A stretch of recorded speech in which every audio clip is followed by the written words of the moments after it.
My will to win outweighs any sort of obstacle and any sort of challenge that comes my way. I almost invite a challenge. I love competition, I crave it. And I think she twisted her leg there. That was not good. She is in pain right now. At that moment, there was this huge battle of like, I came all the way here to fight all the way across the country, and I don't want to go home empty-handed.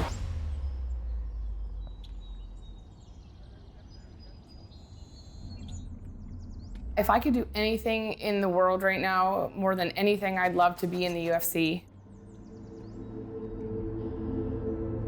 When the beginning of the pandemic, I had some really great opportunities that kind of just fell through the cracks. And mentally at that point, I had to make some serious choices, and I ended up leaving my job to focus solely on training. That's what I do. I work at it every day. Quite often I have to sacrifice family time and celebration time. But to know that I could be a professional UFC fighter, it's almost surreal. I'm born and raised here in Squamish, BC, and I love this community. There's not one person in this community that hasn't been supportive. It's like, I'm from this little small town. Like, I could be a professional UFC fighter fighting all over the world. That's pretty crazy. LFA is a fight league based out of the United States. 90% of the fighters that win that belt, their next fight offer is in the UFC. Going into that fight, I was a heavy underdog. The record of the girl I fought is the best record of any girl I've ever fought. There's definitely a lot of nerves going into that fight. Jamey-Lyn Horth making her LFA debut tonight. We sort of got hung up together. She was reefing on my leg in a bad position, and I heard it snap. The pain was so bad. I remember telling myself to tap mentally, but physically my body wouldn't tap. At that point, my brain just stopped. It just stopped thinking about the pain. It stopped thinking about the what ifs, and then it just went back to work. Horth is back up on her feet. I remember standing up, and my leg felt like a spaghetti noodle. What a scramble.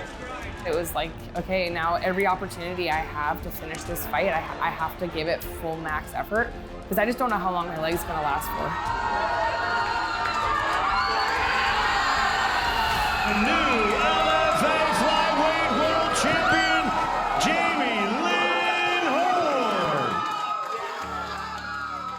Horth. Winning that title, winning that fight, I mean, it's absolutely amazing. It was the biggest opponent I've ever faced. I had some of the biggest adversities I've ever had to face in a fight, and I learned a lot about myself. Since I got home, all my focus has been put back into healing.